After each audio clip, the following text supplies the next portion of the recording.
Hello, happy Thursday, or whatever day it is you're watching this.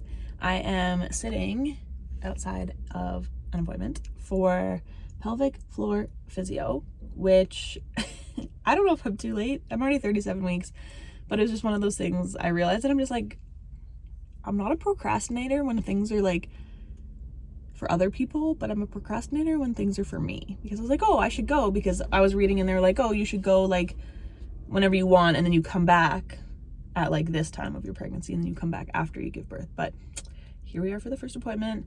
I don't even like, I obviously understand what pelvic floor is, and like you want to go because you don't want to like pee later by accident after you give birth and all that, but I don't exactly know what you come to physio for pelvic floor for, so we're gonna find out together.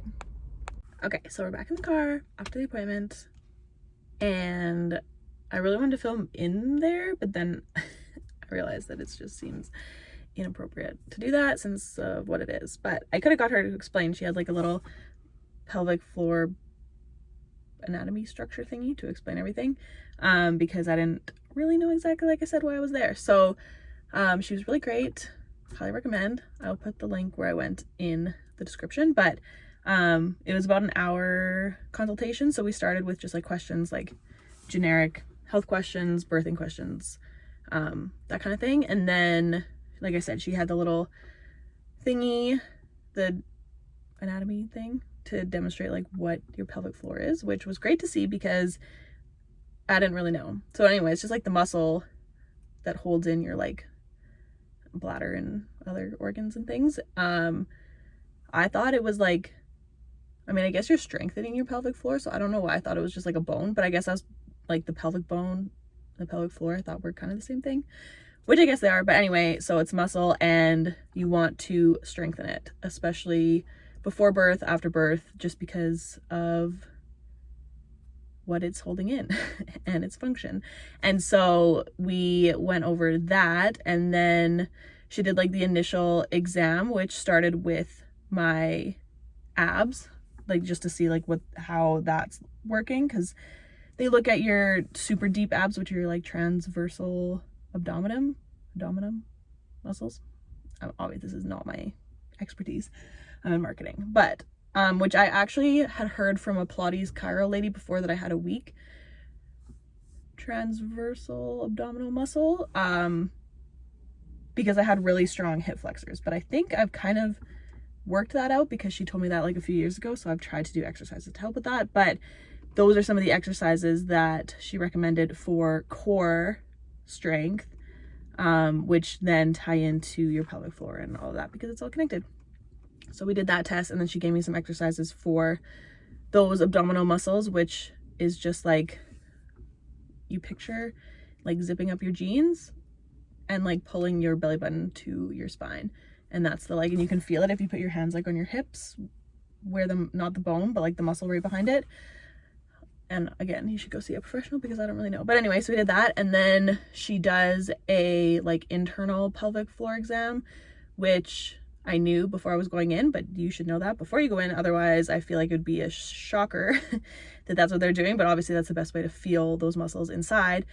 And so we went over just like if there's any tension or pain or anything, which was actually like a good test to do, because it's very specific, and it's not like your normal physio or your normal well, I guess if you're having a baby, your normal doctor would probably have checked that, but mine didn't.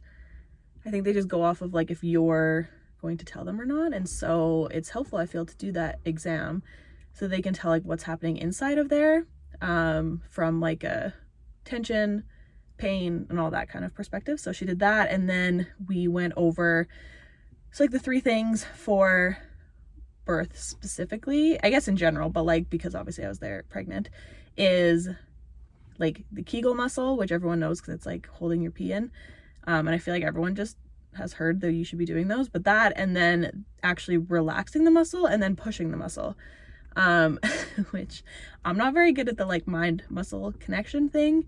I never have been, and especially with muscles that are so small that you don't ever use all the time, it was really hard for me to like be able to feel it and get my brain to like connect with it. But we're working on it, and she gave me homework. So we went through all of that, and then specifically for birth, the perineal massage.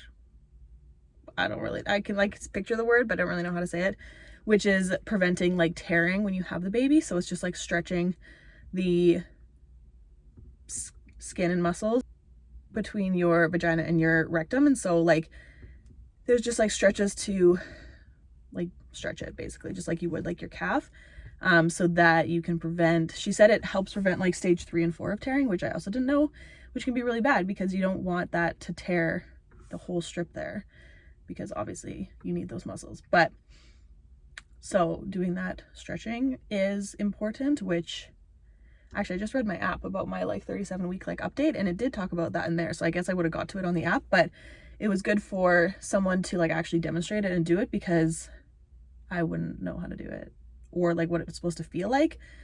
Because even like just like a normal muscle, like one side was tighter than the other. And so she said to do that like 2 or 3 times a week. The Kegels are like 3 times a day. Relaxing is like once a day. And then the pushing is like twice a week. So very specific exercises in order. And then the stretching, and then the abs. So there's a lot of like homework.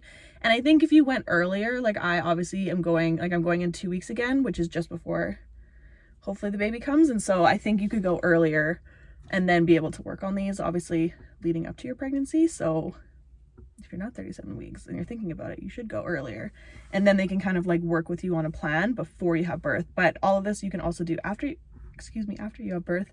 But like the ab stuff is easier now when it's like when it's lengthened, because there's already tension on it. So to work on those ab muscles is a lot easier, she said, to strengthen them than to wait till they're back normally, because then they're already stretched out. And so that's important.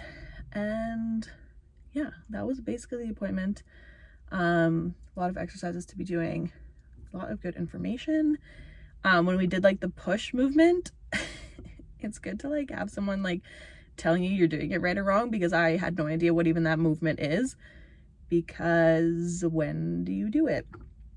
But she did say to like practice. She was like, either just put like a tampon or something up there so that you can like physically push something out, so you can like make that connection rather than just using the muscle. So that was, I wasn't very good at that one, but eventually I got it, but that takes practice. But so yeah, it was a very eye-opening experience, and I highly recommend, just for even like understanding what's happening and learning those like connections between your mind and your muscles, because I think it's important even just as you get older, as muscles weaken and everything like that. So that was my experience with the pelvic floor physio. I'm going back, like I said, in 2 weeks, just before, like a week before I give birth, basically. Yeah, at exactly a week actually, of my due date, not when I give birth, because we don't know when that's gonna happen. So I'll let you know how that goes. She just goes in again, she tests like if you've done your exercises, just like any physio, and then also goes over, she said, like the delivery process and kind of what to expect, and from like a physio muscle perspective. So that's what we're doing. But yeah, highly recommend if you are pregnant or going to be pregnant or giving birth, just for if you have coverage, especially because most of the appointment got covered, so it's definitely worth it. But yeah, that is the end of this video. If you have any questions specifically about my experience, feel free to DM me, or like I said, I'll put the link to her, like the girl that I went to, so that you can ask a professional these questions instead of me. But I will see you in the next video.